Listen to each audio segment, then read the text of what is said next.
1985, the Armenians objected to the reconstruction policy of Secretary-General of the Central Committee of the Communist Party of the USSR, Mikhail Gorbachev, and made benefit from the meetings and strikes held in different republics for their insidious intentions aimed at leaving the USSR.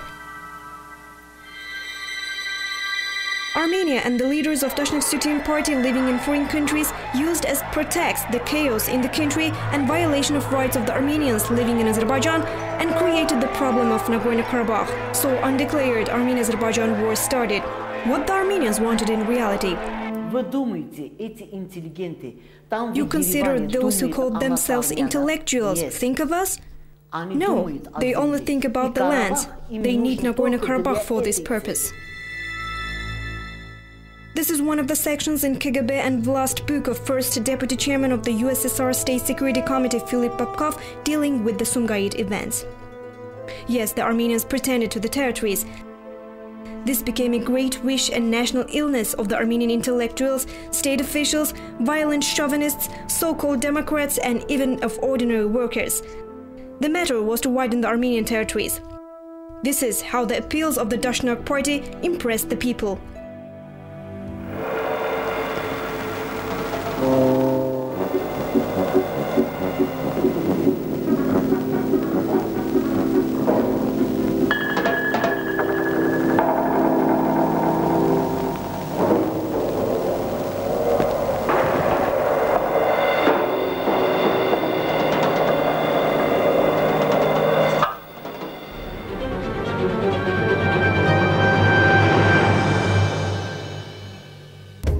Yes, they needed more lands for realizing their illusion of Great Armenia. They started to use backstairs politics for the realization of this illusion.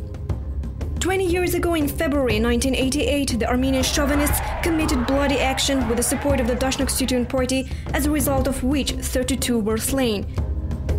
26 of them were the Armenians, and 6 the representatives of other nations. They tried to introduce the Azerbaijanis as bandits, bloodsuckers, and cruel. What was in the root of the events occurred in Sumgayit? Why they chose just Sumgayit? Let's first of all look through the chronology of the events. It's strange that after Mikhail Gorbachev was elected the head of state, he pursued pro-Armenian policy and collected the Armenians around himself. He appointed Shakhnazarov on political issues, Agambekyan on economic issues, and Sitaryan on planning issues. They started to make active efforts for realizing their land pretensions through the instrumentality of Gorbachev. First of all, they planned to remove first deputy chairman of the Council of Ministers of the USSR and member of Political Bureau Heydar Aliyev from the political arena, because he didn't let the realization of this purpose of the Armenians. In November of that year, academician Agambekyan made a speech before the Armenian community in Paris. He made a statement stressing the expedience of taking Nagorno-Karabakh from Azerbaijan and appending to Armenia. Secretary of the Central Committee of the Communist Party of the Soviet Union, member of the Political Bureau, chief architect of the reconstruction, Alexander Yakovlev. Yes, Agambekyan didn't make a speech in Paris at his own initiative. It couldn't be possible without the blessing of Gorbachev. The USSR and world mass medias started pre-arranged promulgation policy. Pro-Armenian Borovik, deceived academicians Sakharov, Starovoitova and others supported this policy inside the country and the Armenian lobby abroad. In December 1987, Gorbachev met with the Armenian community in America. The Armenian lobby gave valuable gifts to Gorbachev and his spouse. This was the consent of Gorbachev on the soonest solution of Nagorno-Karabakh matter in favor of the Armenians. After this bargain, mass rallies were held in different regions of Armenia and Nagorno-Karabakh.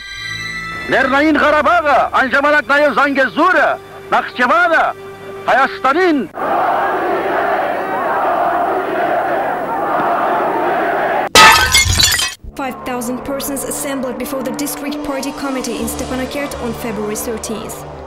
Akopyan and Gabrielyan, who were in reception in Central Committee in Moscow, made speeches before the meeting held in Stepanakert on February 18th, where 10,000 people participated in. They said Moscow supports them and Nagorno-Karabakh problem will soon be resolved in favor of the Armenians. Protests meetings started in Baku city and other regions.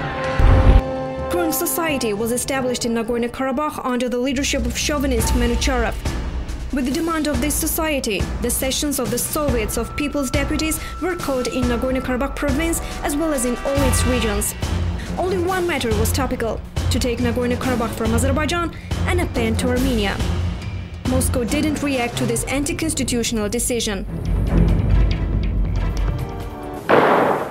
Yes, the Armenians needed lands. Mass deportation of the Azerbaijanis from their historical lands in Armenia started.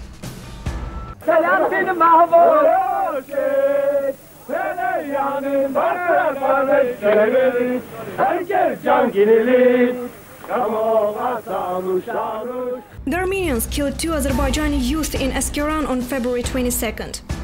The following quote dealing with that incident is from KGB and Vlast book of Philip Popkov. We can argue again who started first, the Azerbaijani side or the Armenian. But there exists an indigested array of facts. The first victims were the Azerbaijanis. This stirred up hostility between the two nations even more. Mass rally was held in Sumgait on February 26. The speeches made called on to defend the rights of the Azerbaijanis. One more fact which can prove that the events in Sumgayit were prearranged. For about thousands of Armenians urgently withdrew their 8,343,691 rubles money kept in the saving banks and leave the city from January 1st till February 25th. It's very strange that the city administration was sent on an official trip to Moscow at the end of February. The police chief was dismissed. The chief of Sumgait Department of State Security Committee KGB was transferred to another post. It may be said that the city was left without control. A new wave of unrest swept wider areas on February 27th. Disobedience became uncontrollable. The activity of law enforcement structures was paralyzed. All their weapons were taken. Several commercial and public catering establishments were destroyed. The cars were burned. It was impossible to curb the meeting participants. On November 30, 2007, British newspaper The Times wrote on its website about the death of Krychkov, former chairman of the State Security Committee of the USSR. The newspaper wrote, Krychkov and other State Security Committee employees capitalized on justified dissatisfaction of people in different regions and arranged diversion actions in various cities of the Soviet Union. The actions were arranged in Sumgayit, Baku, Tbilisi, Vilnius, Riga and other cities. Those times, the Soviet troops were posted in different districts and micro-districts. But they didn't interfere in the incidents for some reason or other. Murderous act was committed in Sumgayit on February 28th and 29th. 32 persons were killed. The city was imposed a curfew on March 1st. It's very strange why the Soviet troops took waiting position. Gorbachev said at the meeting of the Supreme Soviet of the USSR held on July 18, 1988, the troops were an hour late to Sumgayit.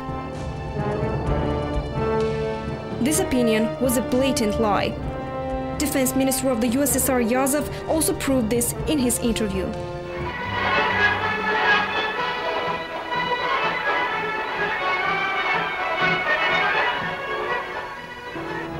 Why the Armenian extremists chose just Sumgayit city? This also has its reason. Sumgayit was the city of workers. Approximately 10,000 teenagers studied in vocational schools there.